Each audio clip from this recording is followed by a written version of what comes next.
All right. And we are back with our second guest, which is one of my most favorite people in the whole world. Please welcome Lauren Bay Regula. Many people know her from the Strong Moms, which is her and her husband, wonderful husband, Dave. You guys co-own it, correct? Yes, co-own it. Yeah, but you're like the boss. Um, Lauren and I, we were teammates with Team Canada starting in 2003 for me. And we played together in the 2004 Olympics and the 2008. And then after that, I had a brief stint where I came back. I had a little out of retirement thing, but Lauren's out of retirement comeback story is amazing and truly is just, I'm so proud of her. And her story of overcoming not only retirement, but depression to come back. And you came back with Team Canada and you won yourself a bronze medal and could not Woo! be more proud of you. There's so much more to the story than that. I mean, I kind of just put it in together in a nutshell there, but one of the things that I love most about Lauren is when I first moved to Chicago, because Lauren and Dave had met in Chicago, and Lauren was so gracious in helping me actually get a job where I got to meet Super G. And I left Lincoln, Nebraska with basically a couple of bags. Maybe it's more than that. And a dog. Did I have a dog? I think I you had can't a remember. dog. Well, I don't think the dog did not stay with us because Lauren put me up in her basement. Lauren and Dave put me up Okay. in their basement, and I lived with them for I don't know how long. I can't even remember. I hope it wasn't. I'm sure I overstayed my welcome, but they were like just the most gracious people that I could ever have in my life, and I owe so much to Lauren and Dave. And that was a really special time for me, just feeling kind of. I felt very taken care of, and I felt like Chicago was home right away because of you, Bay. And thank you for that. And I'm so happy to have you on here today because there's so much I want to talk to you about. Um, Anything from health, nutrition, life, like all of this. You have so much to offer people, and I'm going to be done talking now because I just want you to talk. So welcome, welcome, welcome. Thank you for being here. You didn't overstay your welcome because I don't remember ever being annoyed like, oh God, Sheena's here. Here we go. It was the best. I mean, can you imagine having one of your like best friends, your teammates, and they're moving to the place where you move and you don't, I mean, I was new to Chicago. For me, it was like the best of both worlds. I got to combine my new life with my old life and it was amazing. So It was fun. And I got to love see your you. kids when they were so young. I remember like they're still like this big to me, and I can't believe that they're as big as they are now. And it's crazy. No. Okay. Thanks. Let's dive in. I want to first know, okay, so we've got Strong Moms. Tell us a little bit about Strong Moms. How did it come together? Was it based on your experience? Was it kind of you seeing there's a need out there? Obviously, I think both of those things can be true, but how long have you guys been working with Strong Moms? And yeah, tell me how it kind of came together. Yeah. So, well, when we met you and how I know Gwen was through the gym, and Dave and I wanted to do something on our own terms, right? Like my husband used to work at the Board of Trade. He wanted to do something in health, like contribute to society is the best way we could say it, help people with their health. So he had his like big boy job, but then we had our passion job, which was the gym. So we decided we wanted to live life on our own terms, moved to Akron, Ohio, where he's from. And then we opened up a gym. And this has to do with Strong Mom, I promise. But it's not easy to have a gym. And it's definitely not easy to have a gym during COVID. And what essentially happened in COVID was we knew we had to move things online. And once we did that initial online, like, okay, now we have to deliver a health service online, it kind of opened up our eyes of what was possible. Mm-hmm. And I'm very passionate about helping moms. And because at that time it was about 2020, it was 2020. And I had gone from depression to feeling great again and feeling like I could pursue dreams and like live life again. And that was really the thing where I thought, okay, I never really felt, so here's the truth. Never really felt like an expert in the strength training world because I would always look at our Olympic strength coaches. So I always felt like a little bit of a fraud when I'm like, well, I'm not the top person to ask. There's so many more people out there that know so much more than I do. Same thing, like even nutrition. I know a lot about nutrition, but I would go and look at my Olympic nutritionist and I'm like, okay, well, you know all the things.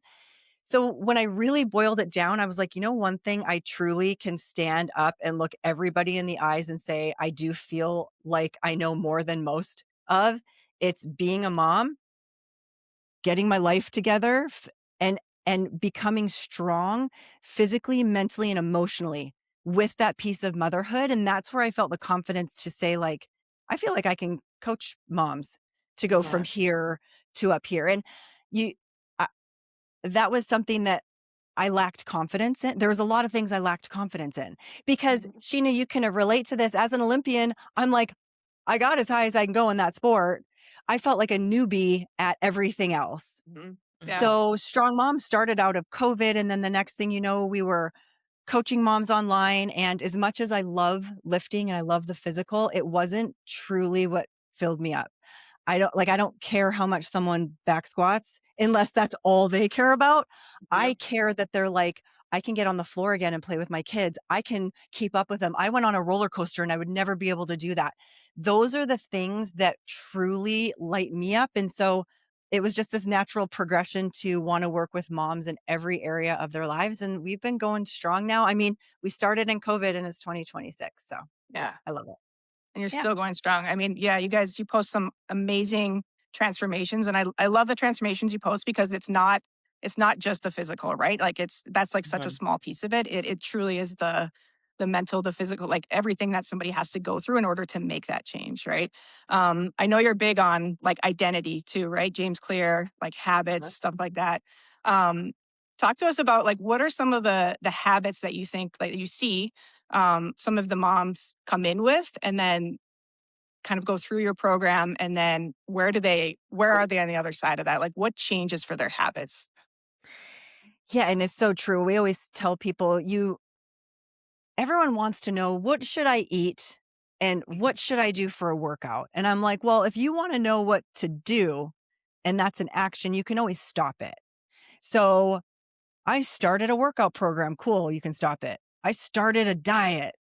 Okay, cool. You can stop it. But how can we, just like James Clear says, how can we make these little votes for ourselves that actually become a healthy person, become a healthy eater, become an active person? Because I always tell moms, and it takes a while to sink in, but you can't fail at being yourself. You can stop and start anything you want. But if you are a healthy person, even if you go off the rails a little bit, we talk about it a lot. Like, well, you're going down a highway and the next thing you know, you're on the rumble strips. We're all human. We're all going to hit the rumble strips.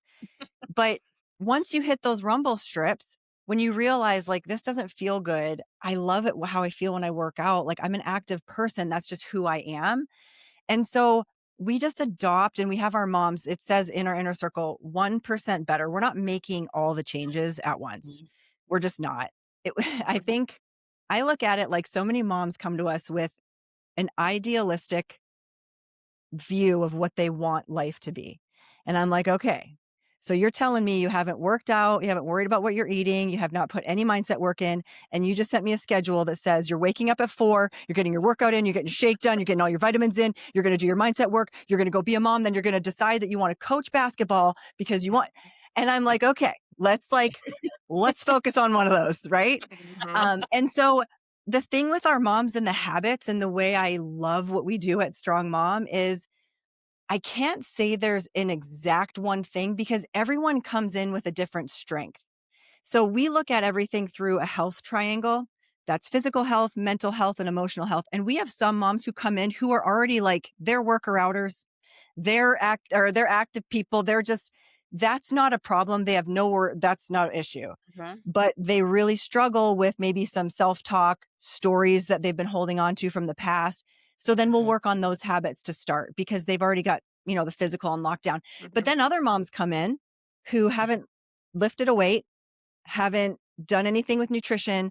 But when you're like, let me see your schedule, let me see how you set up your days, they are, in the mental aspect, they are on lockdown. They've got all of, they're logistically sound, they're really set. And then we have other moms who come in from like more of an emotional strength. They've been the support system for whether it's kids or maybe they have aging parents. And they're actually very good at working through their emotions, but they aren't very good at actually carving out time for themselves.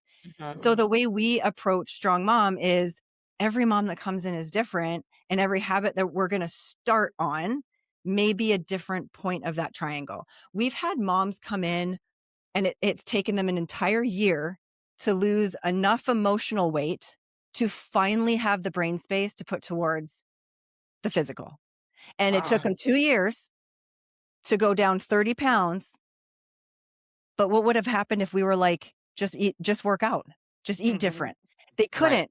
There was so much going on in their head. They were so emotionally drained that the last thing they had was any type of energy to worry about that other stuff. So it's all dependent on kind of what your strength is. And I think that that's like the beauty of what we do is telling someone just to go work out. If they are not in a place where they have that energy to do that, okay, let's clear that so that we can, now let's work out 1 day a week. Like we've started with moms, just walk. Great. Yeah. Now let's work out 1 day a week. And when that becomes easy, great. Now let's work out 2 days a week. And the next thing you know, months turn to years. Now they're working out 3 days a week. And that never would have happened. They just didn't have the foundation to build on. So Right. that's the way Incredible. we look at it. Does that make sense?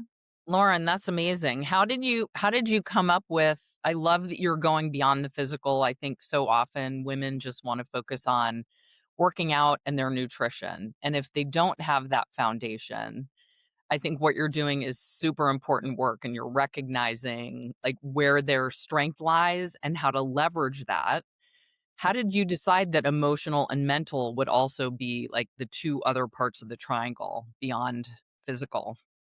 So I'll say from my journey, to be honest, I've never, and I'm pretty clear with this, I've never struggled with my weight. I've always worked out. Even when I was depressed, I would have stretches where I didn't work out. I still do. I'm human. But working out it was like breathing to me. I mean, in high school, I ran to the gym before school in high school and I'm not kidding, went to the gym, and they ended up making it a class called Super Fit, and it counted as my gym. Like I didn't have to do gym class. So, Nice. that's just always, that's me. And when I talk about identity, like even when my mental state was low, the workout piece was that was my strength. And I was in such, as Sheena mentioned in the beginning, I went from 2-time Olympian to massive depression, that I realized the importance of mental and emotional strength. And I used to like think that was a weakness, and I would beat myself up about it. And then it was really my journey where I realized so many people are focused on this one aspect, and we're a body for sure. We're also a mind, we're a soul. I've been like sub 10% body fat and freaking miserable. Freaking miserable. Thank you. That's a Because good reminder. yeah. So it's like we've met people who come in and they're like, yeah, I lost 30 pounds on Weight Watchers 30 years ago. I felt great. And then that novelty wears off. But all of the things that got them to the point where they were turning to the fourth glass of wine, or they were turning to all the ice cream, it was still there because it wasn't addressed. And so the mental and emotional truly came from my work, and I realized how powerful it was. And I was like, this is what we're missing. This is what we're missing. And then so we just created this triangle. And the thing is, it all supports each other, because there are days where I wake up and I'm like, oh, I don't really know what I did to my knee. Like, I don't remember doing anything. And all of a sudden I'm like, I don't think I'm going to be able to work out today. But one of my favorite concepts is, if you wake up and see one of your tires flat in your car, are you going to go slash your other tires? No. But we do that. If people can't work out, they'll go, well, I'll just start when I can work out. The way I look at the triangle is, there's always something you can do to level up. There's always something to be 1% better today. And it might not be the physical, but that doesn't mean that we throw everything away and say, well, I'm going to start when I feel better. So Love that. Great. Love that. You talk a lot about, or I know you're big on journaling, right? Is that part of, I mean, obviously that fits both the mental and the emotional. Was journaling a part of your kind of like recovering from the postpartum depression, or is that yeah, it was a big part, right? You still do it now? every day, Yeah. every day. And when I don't, like, Sheena, you'll laugh at this. There are times where I'm like, what am I grateful for today? Like, I get into the moods. I wake up on the wrong side of the bed sometimes, even though I try and breathe before I get out of bed. I'm like, it's a day, let's go. There are days where I will sit there and I will have to think of something that where my mind goes is, what would my life be miserable without? And I like, one of my favorites is toilet paper. Could you imagine living without toilet paper? Right. So That's a good one. That's a go-to. yeah, I love it. yeah, it's 100% a go-to for me to at least be like, there's so much good here. I was choosing not to see it. Sometimes I Mhm. get stuck. So I find just the very simple things. I think it's really easy to get drawn towards these massive, um, kind of, a lot of times we think for like, what is the huge thing? I think finding gratitude in the very smallest things is Mhm. the most powerful thing. It is for me. It really gets my head like, everything's okay, Lauren. Like, no one Yeah. pissed in your cereal today, even though you feel like they did. No one did. There's good everywhere. And it really was a massive, massive help for me. Can I also share one thing that was really helpful to get Please. out of depression with when it Yeah. comes to journaling? And I worked through this with my therapist. Um, I am not a huge believer in positivity, because I feel like if I don't believe it, it just goes against, it makes me feel even worse about myself, because I'm like, well, now I'm just Mhm. lying, right? Like, Mhm. I don't Mhm. like the feel of that I'm lying to other people or myself. And you can't trick yourself. You can trick other people, but you can't trick yourself. So I remember going to my therapist and I was like, I have this mantra in my journal that I'm supposed to write, and I feel like a fraud. And it actually makes me feel worse. I wanted to be like, I am strong. I am all the things. And then she just looked at me dead in the eye and she goes, well, Lauren, you've been living in depression for like yo-yoing in and out of depression. You're in 6 years. She was like, you made it through all the days. Your kids are still alive, like alive and well. You're still married. You still have a business. You have your house. You have your physical health. She goes, why don't you start with, I am able? And so Mhm. I still, because she goes, you can write that down and believe it 100%. And it shows that even on your really down days, you're still able.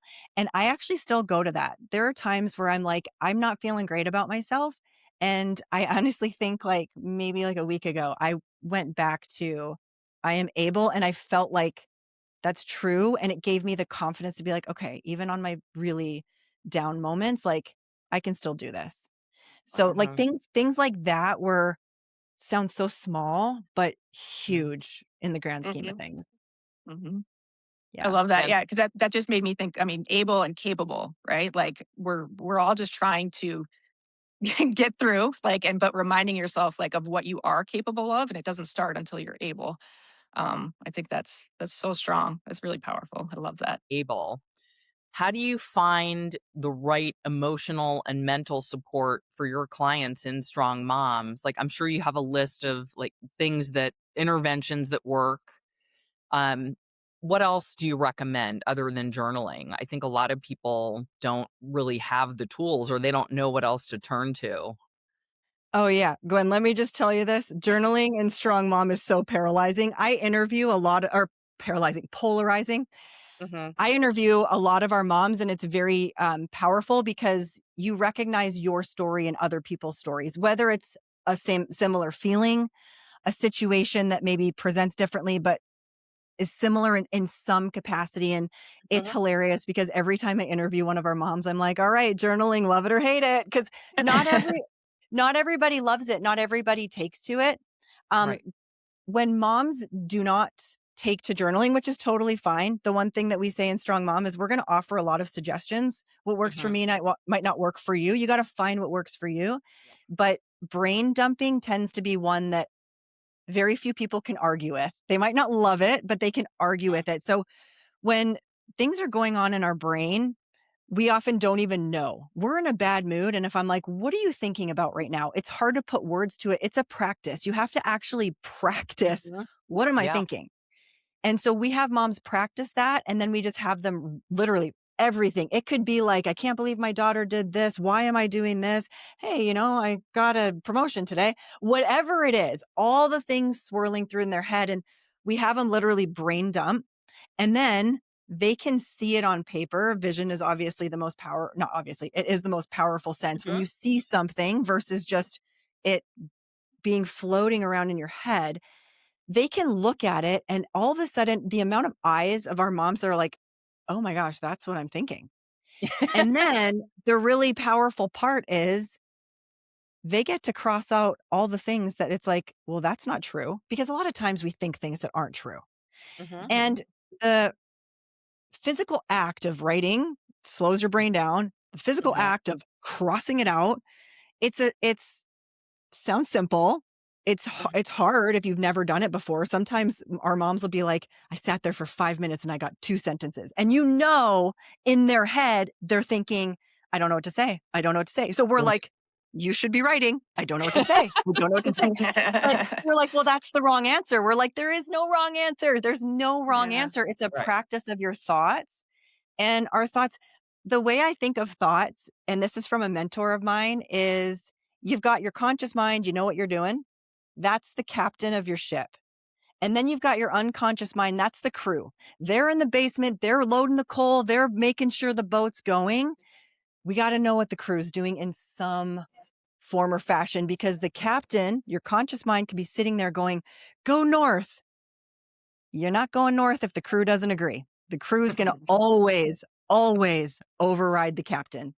And Yeah. so that's a kind of, I consider it a mindset exercise. Just start to learn what you're thinking about. And so it's Yeah. not journaling, but it is getting your thoughts out on paper. And then you can do whatever you want. We've had moms burn the paper if it's not a good thought, if they really want to get rid of it, like whatever works for them. We have them circle things and then we'll say, well, what can you control? Because there's a lot of thoughts in there that you have no control. Okay. And Mhm. then we can kind of hone in on what should we focus on today or tomorrow or this week. Mhm. So that's one of the things if people aren't into journaling for sure. Not everybody loves meditation, but it's another great tool to Yep. just be still and your Mhm. mind's going to wander. Got to bring it back. So that's Right. another thing we go to. I could talk forever. Sorry, just cut me off. I know this No, is so those are fantastic. Yeah, I love this because it really is a learned skill. I think as adults, we're so task oriented, and as women, I think, and especially moms. I'm not a mom, but I see this with my clients. Right? They want to get things done. They have their checklist, and they don't sometimes slow down enough to even know what's bothering them, or what's getting in their way, or what's keeping them from exercising. And so I love your idea of just the brain dump, giving them permission to get it on paper. Like their thoughts and feelings are valid, whatever they are, and you're not going to shame them for it. They need to understand themselves. And this is not something we learned in high school or college or after that, right? It's like, so thankfully, you're teaching them how to do this because these are really valuable skills, not only for themselves, but likely their families, they can use at work. And we're not really taught how to work through our emotions to get the best of ourselves and give the best of ourselves. Oh yeah, if I was in charge of the curriculum at school, it would look a lot different in high school and college. Good. Like there are skills that we could learn, communication skills, understanding ourselves. Like you said, emotions aren't good or bad, it's data. Right? I Yeah. always joke people are like, "I'm anxious." Okay, well, anxious isn't a bad emotion. It's just is it matching the situation? And one thing I want to share about the triangle. So physical's obvious, right? It's working out, Mhm. it's your physical body. When people ask me like what's the difference between mental and emotional, I look at mental. Here's my definition, everyone can have their own, but this is how we work in the confines of Strong Mom. Mental is like logistics, planning, prepping, things that don't require Oh. emotion, but it's just you need to have it. You have to have the discipline. You have to have the what I would consider mental strength enough to know what your Mhm. days are going to look like, plan ahead. Right. And then like your systems, your habits, your routines. There's no emotions to that. It's just a mental component. I look at Mhm. emotional strength as just that, our emotions. Anxiety isn't bad, but when anxiety becomes detrimental is we insert anxiety in a situation that does not call for it. So when I was Mhm. depressed, and this is a true story, I use this example all the time because it's a true story. I would be anxious to order a pizza. Dave would say, "Could you order a pizza?" And I'm like, "Nope." Mm. And he's like, he said this to me, "Lauren, pizza places exist so that people order pizzas." And I'm like, nope. And I was just anxious. And then the pizza guy would come and he'd be like, "Hugo, pay him." And I'd go, "Nope." And so anxiety in that context, like we call it emotion matching. Like it doesn't really match. But if I'm great white watching on a boat and I fall in the boat, like I better have anxiety, right? That's like that 100% would make sense to have anxiety. So we try and teach our moms like emotions aren't good or bad. It's just, are we weaponizing them against us and using them in situations where it really is making our lives a lot harder, and it's making them a lot harder for us to make a better decision. And once they realize that, they're like, oh, okay, there's nothing wrong with emotions. It's just Yeah. maybe it's pointing, giving me the wrong directions right now. Mhm. Yeah, Oof. that's great. How much did I mean, I don't wanna get too personal if it's okay. I go to therapy too, so I see the value in it. How much did going to therapy play a role in you getting out of your depression versus things like the physical health or the journaling for the emotional health? I like therapy. I like a third party perspective. It's really Mhm. hard to read the label from inside of the bottle. Sometimes you just need someone to look on the Yep. outside and Yeah. give you a different perspective. And I think that's why I love coaching, Yeah. because we're able to offer that. So I think that was a huge I remember I lied to my therapist for the first 3 sessions. I'm like, "Here's $500. Let me completely tell you why my life's amazing and why my husband's amazing and I love my kids and I have the best parents." And like I was so used to putting on a show of a happy person that even in Mhm. therapy, I could not tell her something was wrong. And Mhm. I remember the day that I actually said, "This is how I'm really feeling." And just that alone, I remember leaving there like, "Okay, I don't have to carry this by myself anymore." Oh, And she's not judging fantastic. me. Yeah. Yeah. So I'm a big fan. Um, Mhm. I don't think everybody needs therapy. I think if you need it, it's amazing. But I will say this about therapy. I love it, and I also need a coach to bring me forward because I can only talk about my past for so long, where Yeah. I wanna be moving forward.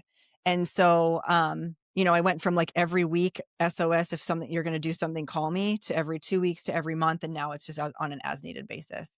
Mhm.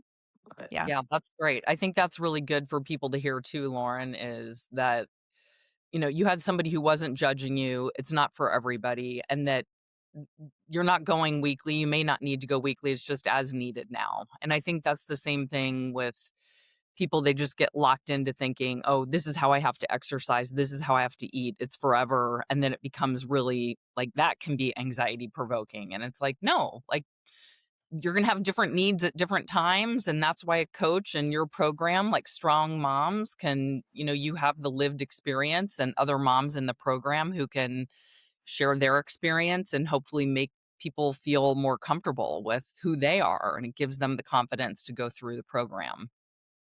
And isn't it cool just to have confidence in yourself? Like, it's like so many people, and I was one of them, had no confidence. Like, I wasn't proud of anything I did. I felt like I was just an energy vampire to every single thing I touched.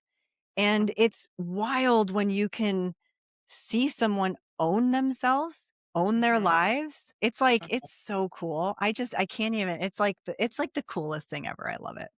it's the great part about our jobs, right? Is like when you can actually help people get out of their own way and they show up to like the person that they want to be and they realize that they did it. Like when they take that ownership and it's no longer like the um or what's it when people avoid ownership? What's that? Like you're just the victim mentality, right? Where like things are happening to Yeah. you and then you realize that you can actually just, oh, think I can make things happen too. I can do the exact opposite. And it Yeah. truly is like the best part about our jobs. I love that part. Oh, it's the best. And I think Yeah. that's the one thing when Gwen, just really going back to like I mean, I was passively suicidal. Like I needed to see a therapist. Yeah. One thing we want to teach our moms is like not everything's a crisis and not everything is a trauma. You don't have to go so deep on everything. Like how Mhm. can we build capacity in ourselves that these roadblocks and obstacles in life don't put us in a place where we think we need therapy when really life is hard. Like we're Mhm. going to have a lot of things coming at us. And I think when moms can, and I say moms in particular, because obviously I just think moms rule the world. But I just think when they realize they have the capacity and the strength to actually tackle something very challenging head on, and there's nothing wrong in the world. This is life. We're going to get bad news. We're going to Mhm. get devastating news. We're going to get a call we don't want to get. It, Mhm. life is ups and downs. And one of my coaches said this to me too. They're like, Lauren, you don't want a flat line. That's no life. You think of a heartbeat. Like Right. life is going to be up and down. And it's how can we increase our capacity, our strength, where we're like, I can handle this and do so in a way where you might not be sure of what's going to happen, but you have confidence in yourself that you're going to make it through it. Mhm. Mhm. Yeah, well said. That's great. And having people that help support, like when you just said that, I was like, I feel like there are times as a new mom, right? Like my kids are still younger. There's still so many unknowns. And like sometimes you can get stuck in the cyclone of the day where it's just like you feel like every day is gonna be this hard, right? And then I go to Serbia and I'm like, she's like the one person in life that like I know that like I want to go through it with. Like no matter how hard it is, like Oh. having that person beside you, right? And this isn't just to boost up Serbia, because obviously Dave was that for you, right?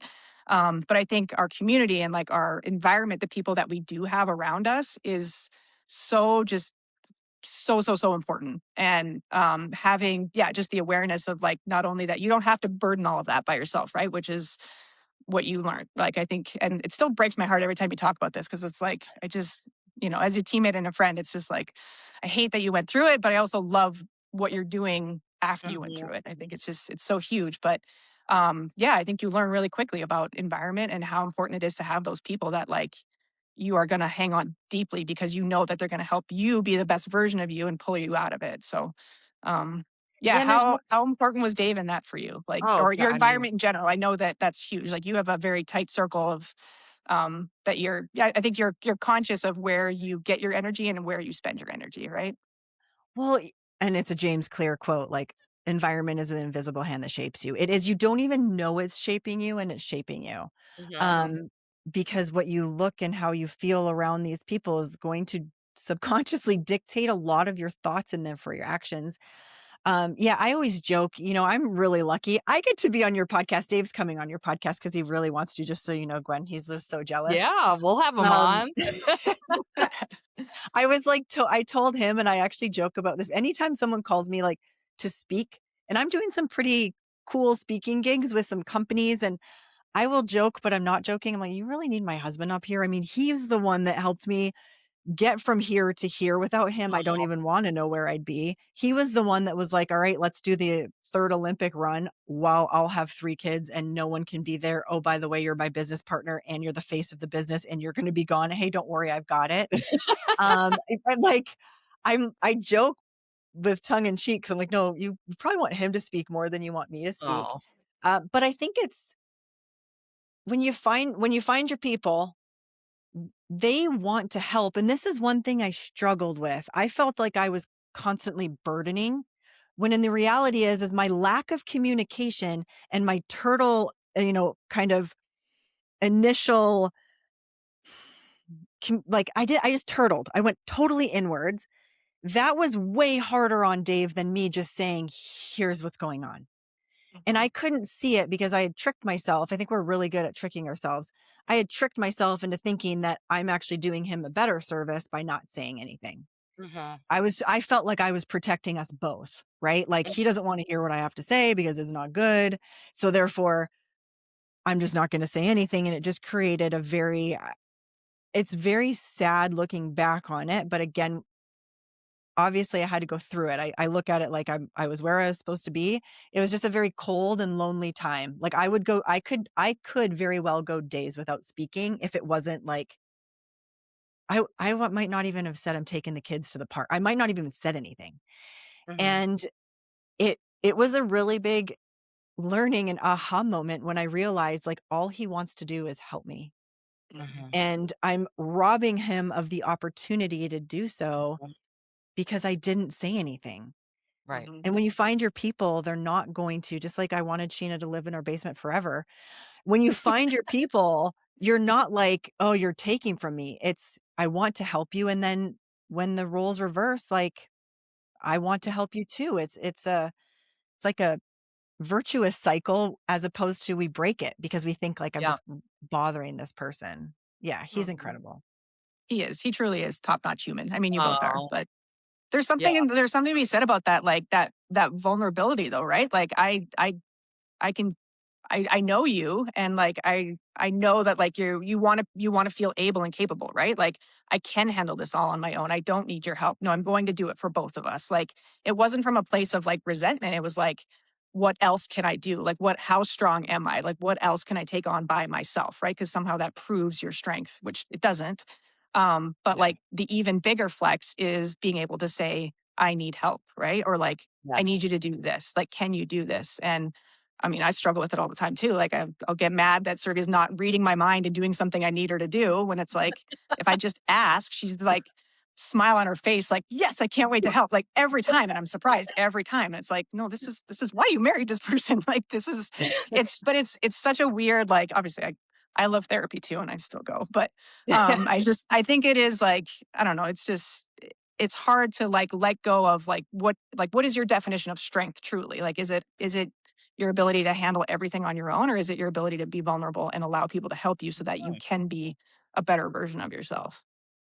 Oh, that's so good. People, it's funny. We actually ask our moms to define their own words. What is your definition of strength? What is your definition of success? My definition of success might not be Gwen's, and it might not be Sheena's. And that's awesome. And that's what's the cool part about life is we actually have the ability to think about what matters to me and how can I pour into that. Yeah. And it's so true. It's such a hard lesson though, when you're like, but especially I think the athlete mentality has come back to bite me in the ass a little bit. Definitely served me well on the field. In life, there are times where he just wants to like, come on, like we're a team here. You're not a monobobber right now. Like, let's go. You're like, and even then they have a team, but Mhm. he's like, we are doing this together. And in my head, I'm like, I've got it all. And I want to Mhm. show you I've got it all. And Mhm. don't you dare say I did that wrong because I did it right. Like, you know what I mean? Oh, Yeah. yeah. Yeah, it's so Um, true. But at the end of the day, when I look at strength and success, I look at creating a life that you love. And there's going to be bumps and there's going to be heartbreak and there's going to be moments of being elated and it's all part of it. But like you said, it's about finding the person you want to do that with or the community you want to do that with. Right. And like mhm. that's the beautiful part. I think, I don't know. I think life's so interesting. We get to like create our own lives. Yeah, You go absolutely. you look at deer and they're just hoping to get some food and stay warm. And like they're not thinking about, man, I live in Ohio and it's -15. What if I lived in Maui? Like they're just like there. We actually get Yeah. to create. We can They create can't 20 different. relocate. No, we get to create 20 different scenarios of what we want our life to be and decide which path we want to take. I think it's incredible. And I think Mhm. Yeah, we forget that. I think sometimes we feel stuck like this is how every day is going to be. right. And we do not encourage moms to quit their jobs, but we will say you could quit tomorrow. Not saying you will, but my point is you have more decisions over your life than we sometimes give ourselves credit for, which I Right. think sometimes keeps us in a little box.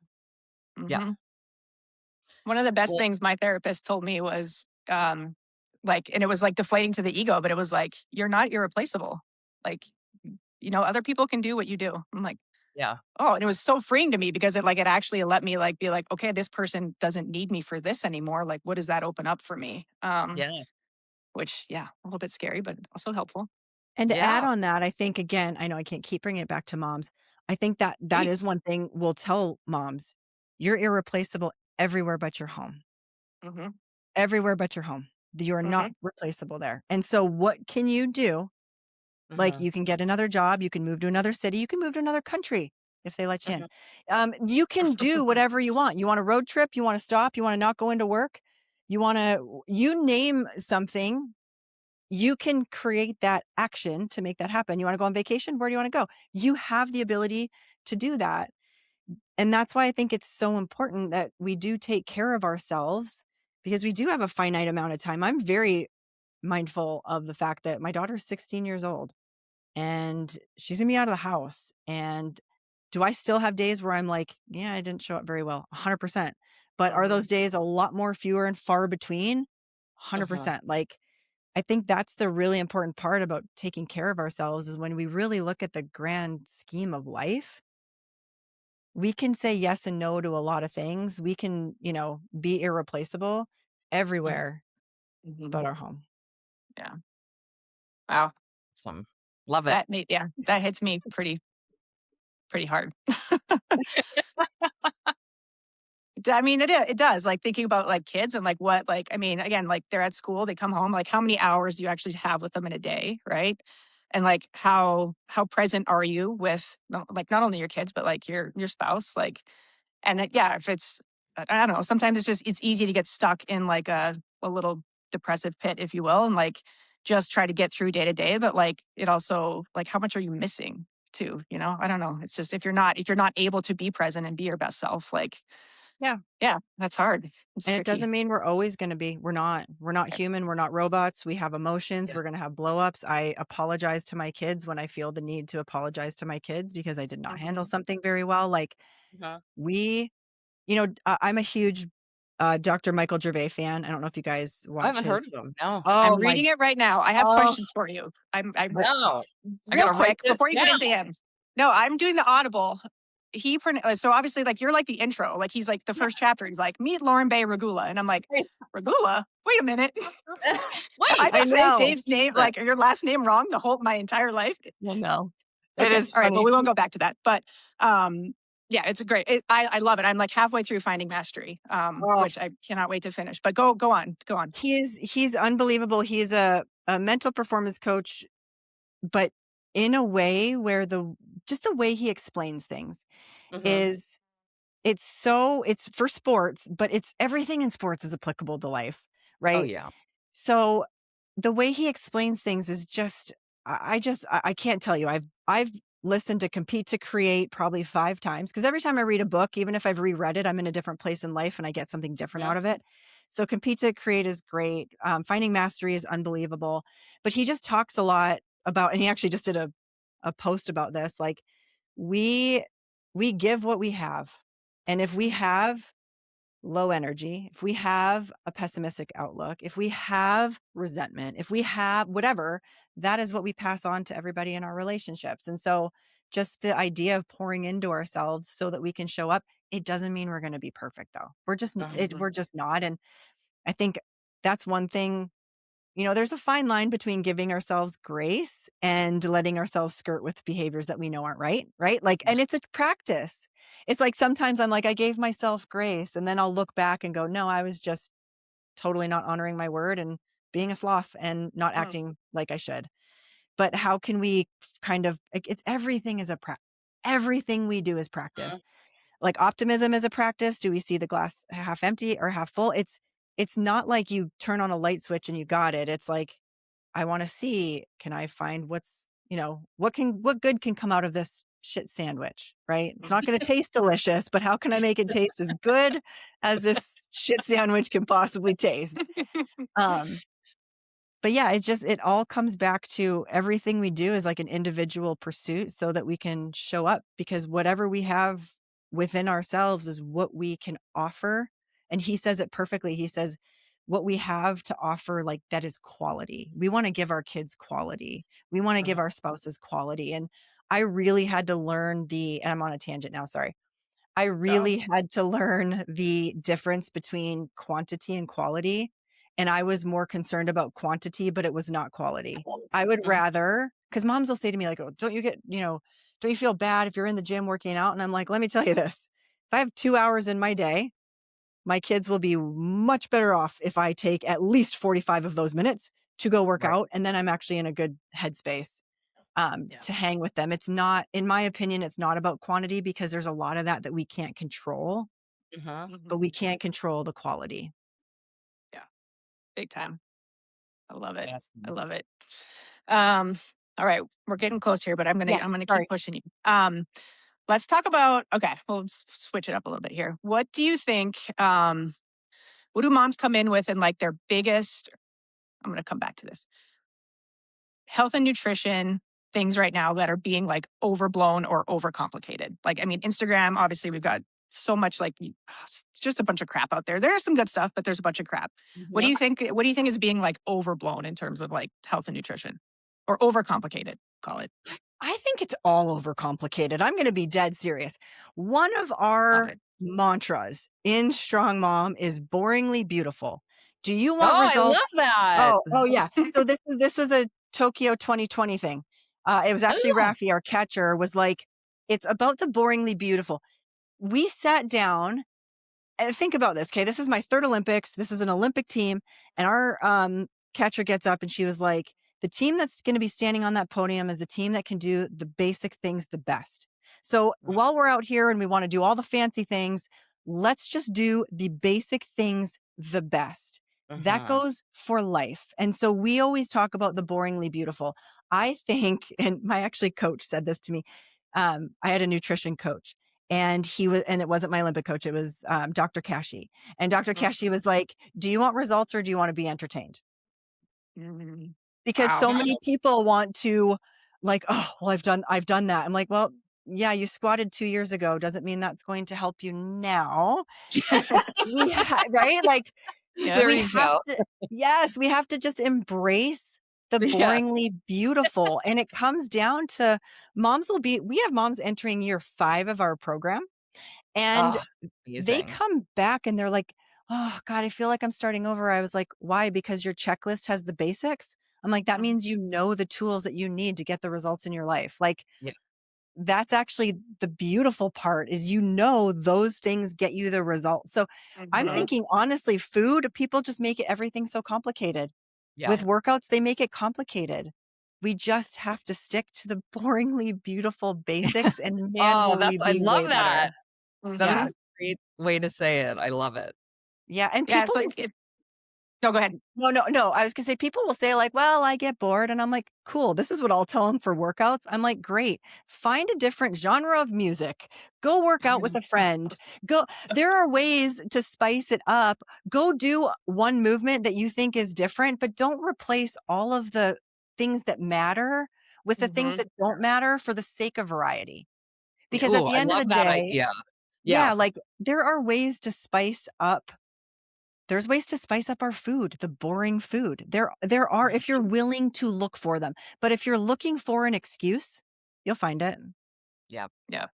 Sorry, That's so She-Dog, what were true. you gonna say? No, I was gonna say because like that's what I do now, right? Like I program for people, and as a coach, I still like I'll find myself. I'm like, okay, this person's been doing, this movement for 6 to 8 weeks. Like it's time to progress it. I'm like, they probably want to do something else. They're probably getting bored. Like my brain goes to like putting my story on them of like, I have to show that I'm paying attention by providing, variety or like different. And it's like, Mhm.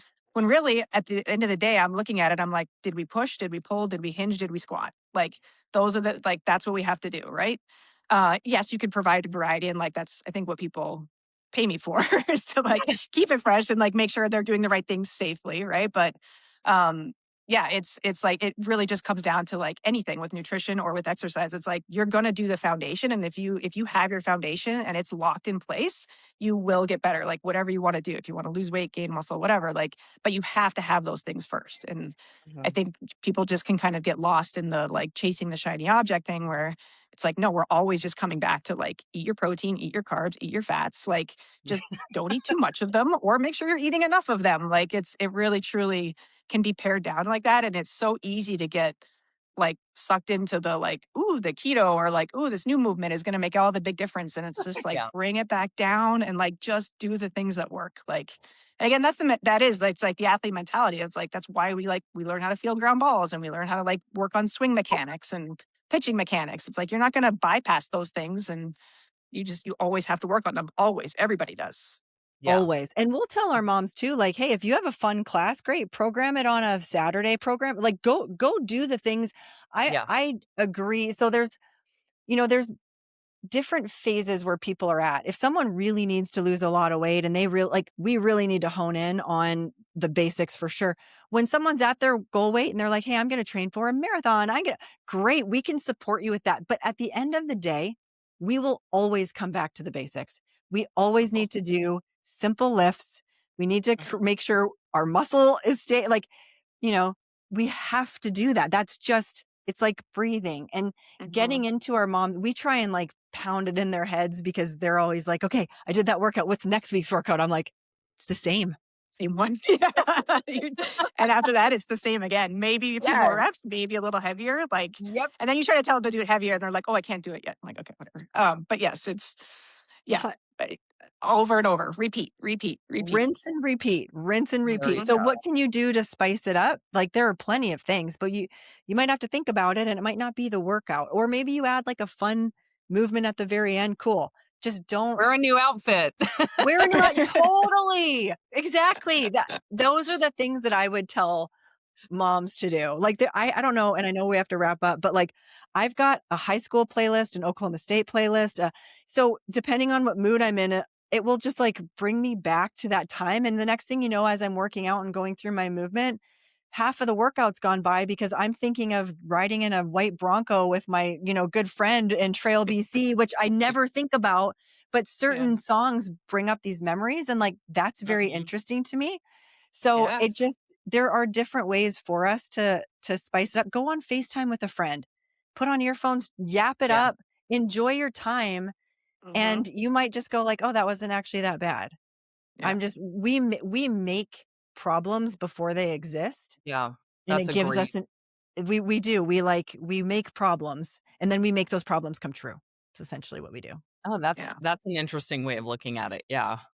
It's true. Yeah. I mean, we're our own worst enemies sometimes. But then on the flip side, we can absolutely have the power to like change the story, right? It's just harder. Why is it harder to change the story? Like that's just I think it's because human beings, again, James Clear, human beings will always choose the easiest thing. The easiest option is by far the most magnetic.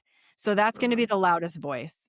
It's like, what can we put in place to make sure that I don't want to do this workout? What can I do to ensure that I do? Because like, Dr. Cashy said, do I want results or do I want to be entertained? We've said to moms, you want a different workout, that's great. I can't guarantee you that you're going to get the best results because if you squat once every 4 weeks, and then every workout's different and you never use the same muscle and actually challenge it week after week, I can't sit here and tell you like, hey, I feel really good about that from a result standpoint. So where are you at here?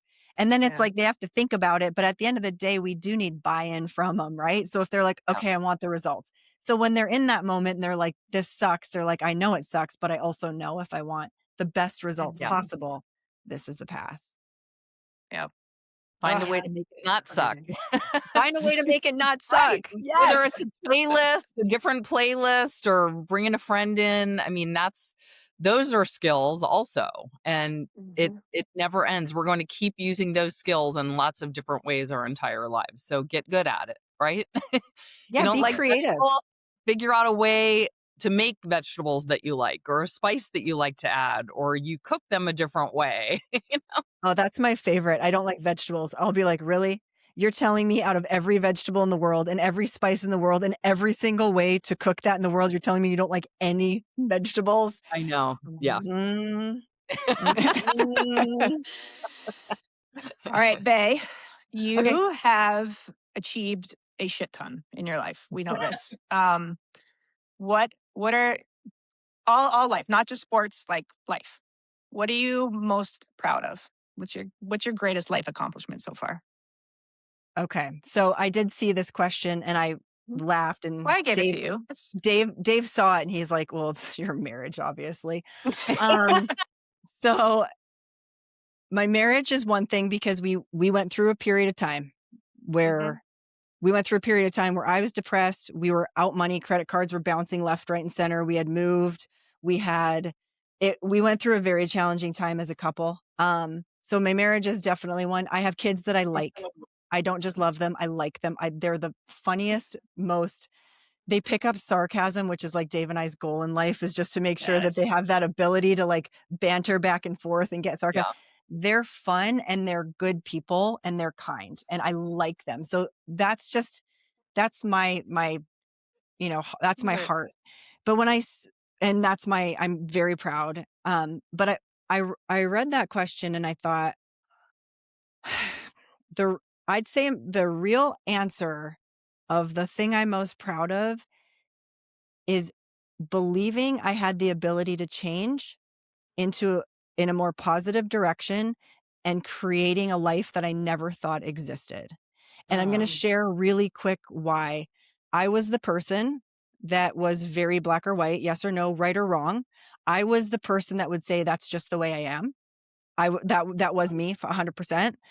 And it was a lot of growing pains for me to actually open my mind and accept that life can be lived a million different ways and I'm in charge of it. I went through a huge period of time where I felt like I was victim mentality big time. Like, why me? I can't believe my life is like this. I would be happy when, and I'm not happy. And maybe it's my marriage. I hate living here. I hated everything about life. And, I think the thing I'm most proud of, which has unlocked this amazing marriage, the fact that I like my kids. I love my kids. I love my life. And I've created something out of nothing, all comes from the fact that I was willing to be open-minded enough and charge into the unknown with an optimistic mindset. Yeah. I can't tell you how many Great. times I told Dave we were going to be homeless and the kids were never going to go to college and everything is awful. And I went from that to the complete opposite. So I'm most proud of that. And that mindset also allowed me to play for my third Olympics. I wouldn't have been able to say yes. Amazing. So I would say the ability to own my life Yeah. is probably the thing I'm most proud of. I love that. I got like a feeling of ownership for you. That's like, and I think people don't realize that they can have that too, right? Like there is like this ownership just waiting to be harnessed, and it's super freeing when you get it. That's awesome. When you get it, it's like you can't Congratulations, describe it. Lauren. Yeah. Oh, Yeah. thanks. Bottle it up and sell that. Ooh. Yeah. I mean, what's so trying. cool is that you said it's what allowed you to even fathom going to the Olympics the third time. And if you hadn't made that significant mindset shift and taken ownership and been open-minded and vulnerable, like, and that was just the beginning, right? Like, you didn't say that your Olympics were your biggest accomplishment or what you're most proud of. That's what's opening up everything for the rest of your life. So congratulations for Yeah, it's everything. bigger. And I bigger. know we got to go. I believe the best is always in front. I do. Awesome. Always Love in it. front. Okay. You do. Of course you Thanks do. I for love it. joining. It was great Faye, having you're wonderful. Thank you so much for doing this. I'm I love it. Every time I chat with you, I'm like, I learn something else, and I become more and more um just inspired by you. So thank you. Thanks, Well, I'm Lauren. inspired by you Great guys having too. you. Thanks, guys. Thanks for All right. having me. Tell Dave I'm sending him a calendar invite. We're gonna get him There on. you go. For real. We're gonna get him on. 100%. All right. All right. Thanks. Thanks, everybody.